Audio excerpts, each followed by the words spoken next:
एक बार एक गुरु और उनके शिष्य कहीं टहलते हुए जा रहे थे। रास्ते में उन्होंने सड़क किनारे एक जोड़ी पुराने घिसे हुए जूते देखे। थोड़ी ही दूर पर एक किसान खेतों में मेहनत कर रहा था। वे जूते उसी के थे। शिष्य के मन में शरारत सूझी। उसने कहा, गुरुजी, क्यों ना हम ये जूते कहीं छुपा दें? फिर जब किसान आएगा तो देखना कितना परेशान होगा।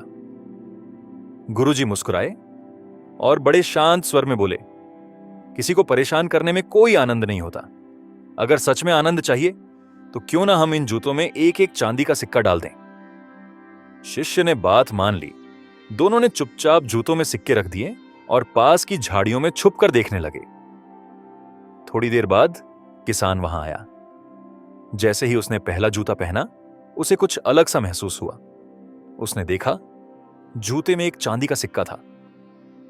वह हैरान रह गया। उसने दूसरा जूता पहना, उसमें भी एक सिक्का था।